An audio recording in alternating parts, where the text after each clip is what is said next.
For us, drawing is not just a process or a medium or a result. For us, it's truly an action. And that's, I think, the one thing that unites every work in this show, because there are so many different media in this show, but it's the action of drawing. And maybe you're drawing with a pencil, maybe you're drawing with a knife or a little X-Acto knife that you're cutting things out, removing things. My name is Wendy Earle. I'm the Curator of Contemporary Art here at SECA, the Southeastern Center for Contemporary Art in Winston-Salem, North Carolina. We were really trying to think about what makes the South different in terms of other iterations of the show, and we really realized pretty quickly that because the South has such a strong craft tradition, we wanted to implement that within the show. And so you see that with a lot of the artists in the show. So our iteration of it is called Drawn, Concept and Craft. It's this wonderful concept that just travels along, and a lot of the artists are the same, but none of the work is the same, so all the art changes. We like the idea of draw and drawn because it's not just the physical process, it's the way that we hope the viewer is drawn into the subject. Tomas has created this whole concept of this exhibition. So they go to different institutions, they partner with them, they curate part of the show, and then the institution curates part of the show. But one of the main requirements of the project is that they need an institution with a lot of space. We have that here. We've got 10,000 square feet of gallery space and very tall walls so that you can really fill the space and have a ton of artists represented.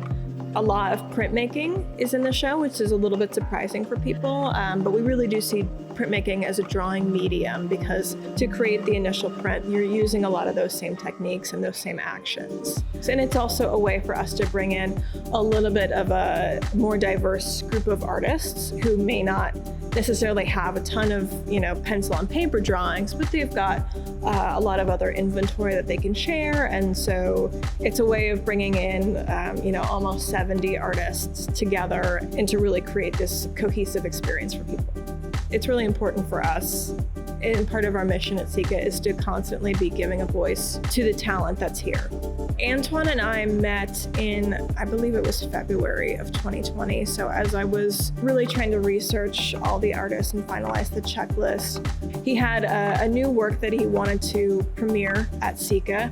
We have some of his drawings inside, but then we've also got this great piece outside. So the interesting thing about drawing is it's the gateway drug for art. Drawing has always been there. It's the way the ideals are up here in my head, but once I can draw them out, it feels as if they're starting to be a little more real for me. Drawing doesn't show up in everything I do in the finished product, but for me, the artwork is the entire process, right? And so the drawing or the installation or the performance, that's sort of just the artifact of this process, whether it takes me 12 days or it took me 2 years just thinking about it. Drawing shows up quite a bit because it's something I feel really comfortable doing, and it's a space I feel really comfortable in. And so oftentimes I start there, even though with the intentions of maybe ending up somewhere else. I'm Antoine Williams. I am an interdisciplinary artist. I work in a number of different media, painting, drawing, collage, sound art. A lot of my work deals with perception of Black bodies and ideals around what is human and what is the monstrous. I've just always been interested in a lot of different things, right? And as soon as you feel comfortable with something, you want to explore it as much as possible. And then it's like, well, what else can I do with this? And it's like, oh, well, here's this entirely other way of making. And then, oh, well, let's explore that. But then what happens if we put these two together? I think I'm just naturally inquisitive and like to play around. But it's also really freeing because I used to just primarily paint or draw, and then you get to a point where you're realizing I maybe other people can, but I can't adequately say what I want to with maybe this painting. And so what else can I do to express that in a way that's a little more nuanced? And so started exploring different ways of making. Everybody is influenced by so much of what's around them. And it just makes sense for me. And also it keeps me interested to pull from things that I'm experiencing in the now. And so that's pop culture, whatever it is I'm consuming, it finds a way into my work. In regards to science fiction, I just feel it speaks directly to the reality that Black people face. A lot of the themes in science fiction show up in the history of Black folks in this country and around the world. And so it's always been really interesting to me.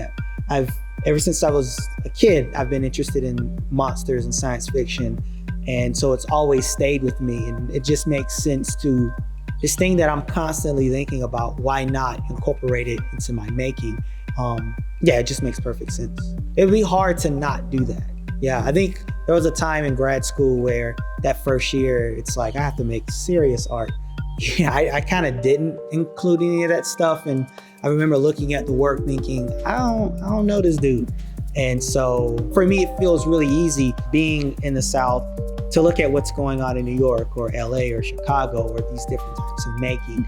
And then also just growing up, it's very common, I think, in Southern culture to sort of just pull from different things to create something that's new. I think socioeconomically, we don't have this, so you got to make do with what you have. And I think that's also been a way of making for Black folks as well. So I think growing up in the South, it reflects that in the way I make things, being able to pull from various sources. When I first started doing the wheat paste, I wanted something that was very accessible. And this was like me coming out of grad school. So it's like I was rejecting oil painting. I was still dealing with me being a Black person in this really, really insular space, which is grad school. And so how do I make work that it's sort of against that, Granted, like it's in a museum now, but like the process of making it isn't really that difficult, right? And I really embrace the fact that, it's a drawing, and then I just go to Kinko's, get it printed, and then I put it on the wall. Like that's not this isn't trompe l'oeil, like oil painting or using like the Zorn palette or, all of these really traditionally academic approaches to art making. And I really wanted to embrace that. So I'm taking drawing as a medium, and then I'm trying to push that. What can I do with it? Because going into drawing, I would usually interact with it as something that I can hold in my hand, and it has a particular relationship as far as scale. And then I really wanted to push that. But also working with the Black body, what does it mean to make this imagery where I'm obfuscating the figure, I'm obfuscating Black bodies, but what does it mean? It's one thing when they're 2 feet, but it's another thing when they're 5 or 15. And how does that change our interactions with them? And so that's what I've been doing over the years, is taking this imagery and this medium and trying to play around with how we interact with it. So when Wendy first approached me to do the show, I really didn't know exactly what I wanted to do, and I had some ideals, but it wasn't until, there's the quarantine happened, and then the uprising around George Floyd and Breonna Taylor. So the ideals I had before sort of shifted, and the piece that's installed here at the museum, I started thinking about the protests, and suddenly I just got this fatigue when it started, thinking about how this is wonderful movement by Black people and non-Black people in every major city, mid-sized city, all around the world for justice. But then also thinking about all of this for the bare minimum, just so that Black folks are treated or viewed as human and then treated as such, and realizing that that's just really tiring, every single time, because there'll be another George Floyd, there's going to be another Breonna Taylor, and just realizing how much effort it takes to get society to see us as human. And so that's where the piece that's installed here, that's where that came from. It was at a really low moment where it's I just need some time to sort of reclaim, just take up space, in the ideal, knowing that I'm fully human, even though people aren't seeing us as that. And so it shifted. I think originally I did have one ideal. The uprisings really sort of shifted where I was at the time.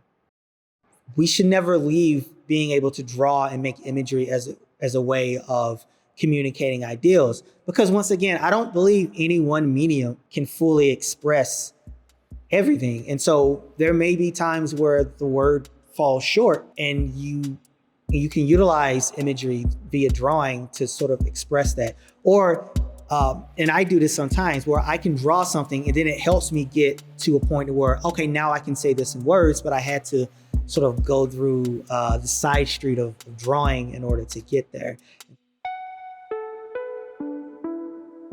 My name is Cliff Dossel. I'm the Director of Exhibitions here at SICA. I've been working in museums now for over 35 years, and I've pretty much worked in every aspect of installation and exhibitions. We have such a small staff, I was able to take all the skills that I've picked up over the years and culminate them all into one position, which it's nice being able to do all these different roles, be able to practice everything I've done. We were supposed to have a crew come down from New York and help us do the installation, but at literally the 11th hour. One of them had a COVID scare. Turns out he tested negative, but by the time they were able to get the test done, we were well into saying that, we just have to install the show ourselves. So we were able to bring in some help from the outside.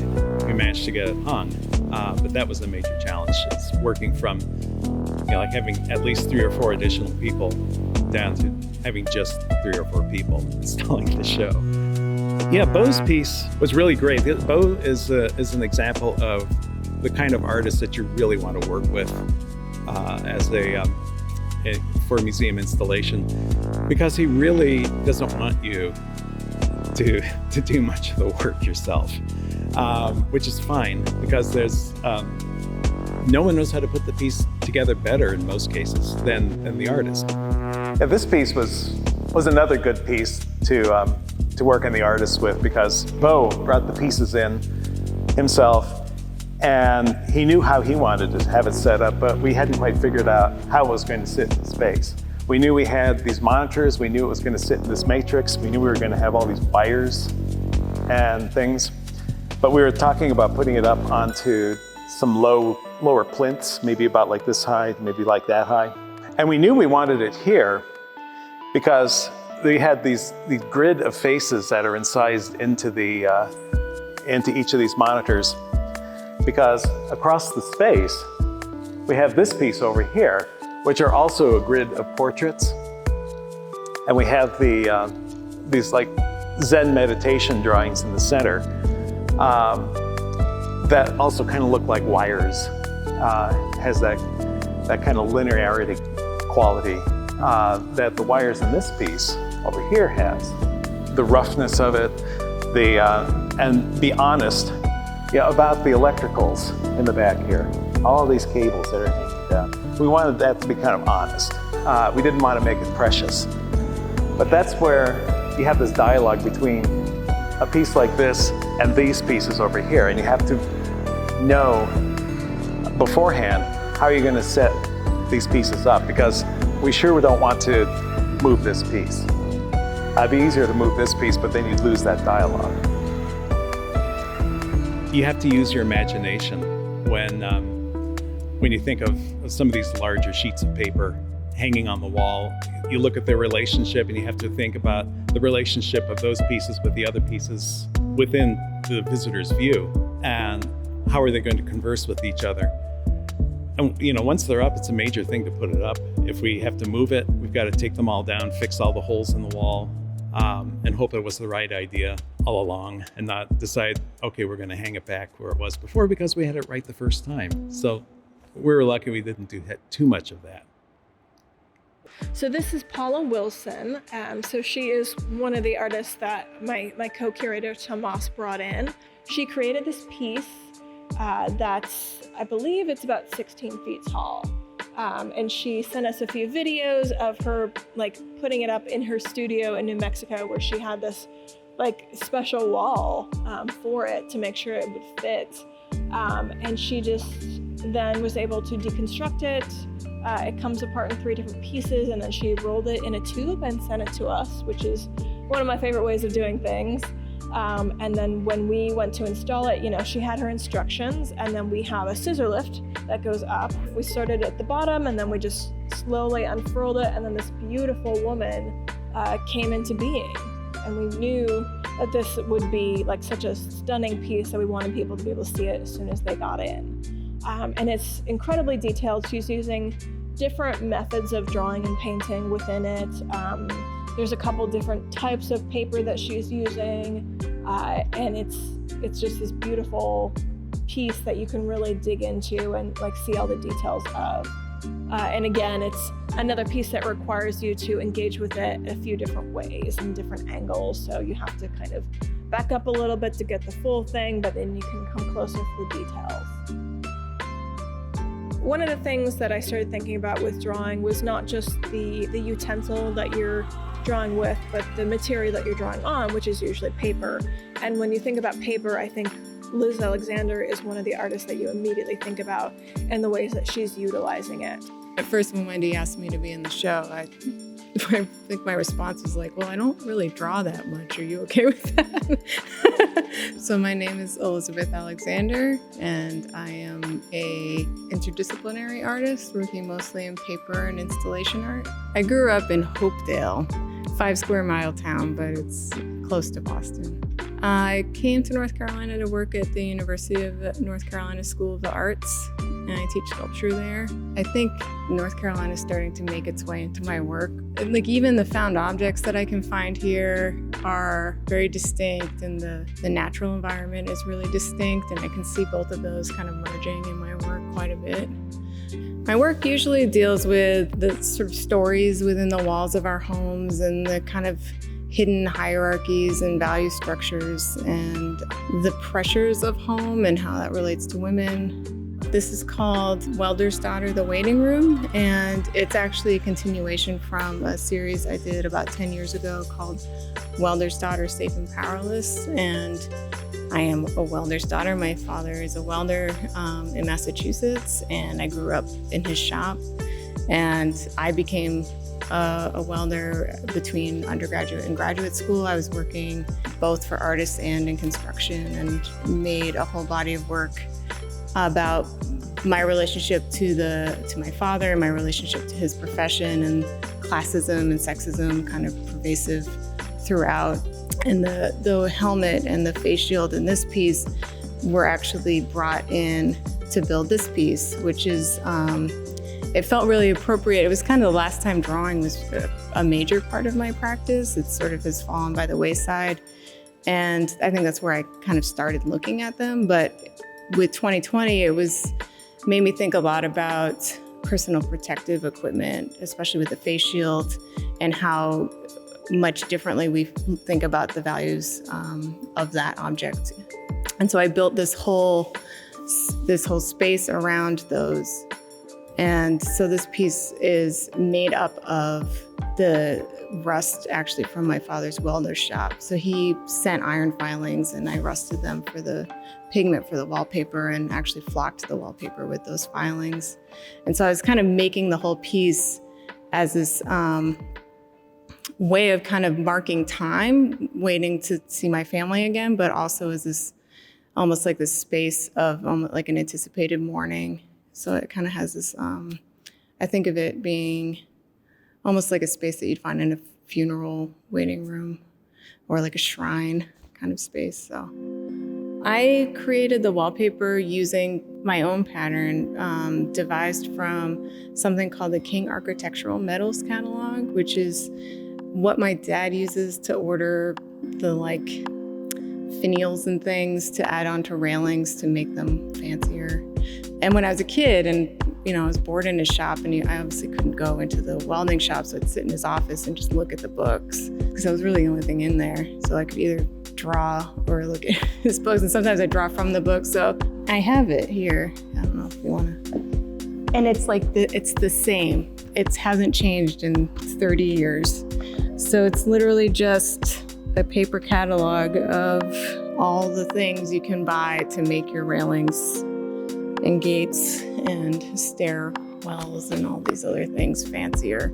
But yeah, so I grew up going through these catalogs forever. So it felt kind of, I don't know, just like weird, highly nostalgic to go through it, to pull patterns to make this wallpaper design.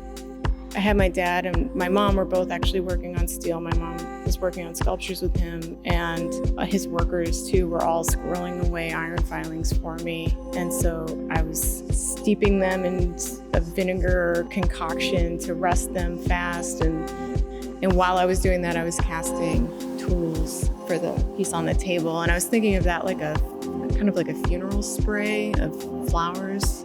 I made fresh sheets out of pulp, kind of just pressed them down on a tool. And then after that, I kind of sliced out the sort of ugly parts and make strenuous paper with a razor. And I wanted the rust to really show, so I coated the outside with a white store-bought paper. And then you just sort of pop the tool out when everything's dry, and then there's sort of rust prints within. And I thought these sort of looked like bones when I was making them. And I think at first I was gonna just have a pile of them, but I started to really like how they looked layered in a pattern. And that's kind of how I always work. I think I need an element of surprise to keep me engaged. Otherwise, it's like, well, I already thought of it. It kind of exists in my head, so having like these, even just the rust spots, like not knowing how those would look is very motivating to like pop all the tools out and see how it looks and try to, perfect that process and perfect those shapes and things like that. So the process itself is really labor intensive, but it was a nice way to kind of mark and pass time during the quarantine. It was a couple tools a day, so. This show has responded to the 2020 moment in a couple ways. Drawing is one of the few things that artists are able to do really consistently. There's a lot of other medium and materials that require a special studio that you have to go into, or just space that you may not have. But for a lot of artists, you can still do a drawing at a kitchen table. Many of the artists in the show lost access to their studios. They weren't able to travel. They weren't able to, to leave their homes, basically, but they could still draw in one way or another. So it became, first of all, a way to just consistently create, and then often it's turning into a cathartic exercise to just be able to erase the rest of the world and just focus on creating something. That's something that artists have always needed, and I think especially right now in 2020 that they treasure that time. I do bi-weekly gallery walkthroughs, looking for paper cockling, looking for any changes in the environment. But you also get to take time with the art and see the nuances in the way an artist works, and also the way an artist thinks. Your relationship with artists also really changes as well. Like LeRoy Neiman, for instance. I was introduced to LeRoy Neiman's work when I was still a framer back in Omaha. And we had a guy that collected sports memorabilia. So he would always bring in a lot of basketball posters and things like that. And but he would also bring in these LeRoy Neiman prints and that he would show in his law offices. And every time he brought one in, I'd look at these things that were just these swatches of color. It's like they were silkscreen prints, and you pull them out of the envelope and just hit with the smell of this commercial ink, which is both attractive and repulsive at the same time. As a young art student, I was really jaded in the way I looked at Neiman's work and thinking, oh God, this is just another sports guy who does these knockoff silk screens and so forth. He's a good draftsman. He's had good technique, but he's got a lot of good guys working for him. He's got a good, printing house and so forth. So really, what does that say? And that was my attitude back then. Then I see these pieces that he did, these civil rights watercolors. Some of the early works, the portraits I was doing of Muhammad Ali, but also civil rights leaders at the time. And I realized this guy goes a lot deeper than what I've given him. My whole perception of his work just flipped. If you're a Black artist making work in the vein that I'm making with these wheat paste installations, you sort of stand in the shadow of Kara Walker. You can't deny it, right? Like she sort of looms large. And the interesting thing about her work, and where I would probably draw parallels, and that like I'm chasing kind of what she's doing, is I'm really interested in the way she deals with the body, and that she contorts the body, she conceals it, and she reveals certain parts. And so there's some things that that you're seeing in others that are sort of, the work period sits in this gray area of things we recognize and then things we're not really sure about.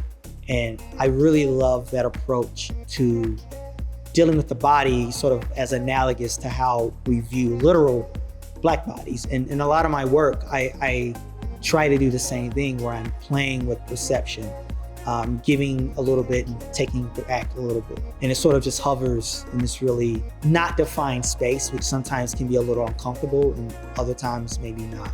So her work is really influential. And it's great to be in the show.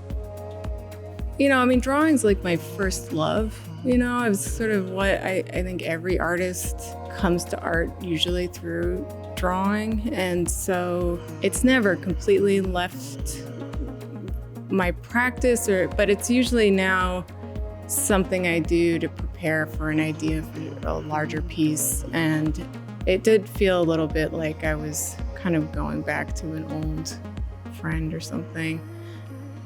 I would describe this exhibition as expansive, as really an exploration of different facets of creativity within the sphere of drawing. And really, it's about the action of drawing rather than the result of drawing. When you work day to day and spend a lot of time with art, make multiple trips to a museum to take in the works, your perception totally changes. It becomes different each time. You learn from that. You grow from it.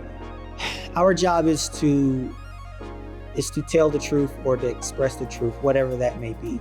When you study history, one thing you do is look at the art that's made, right? It reflects the times. And I feel it's really important for us to express that and having avenues to express that. And so I look at the work that I make as a contemporary artist as I'm reflecting the environment and the time that I'm living in. I'm doing it, one, yes, for what's happening now, but also for posterity, right? Like how are we going to look back on this in 50 years in regards to what's happening? And I feel that's why it's really important for artists to sort of speak to the moment, but also for institutions having access as a way of being able to speak to this moment, and then for things to be properly contextualized in the artist's voice. I think that's important as well.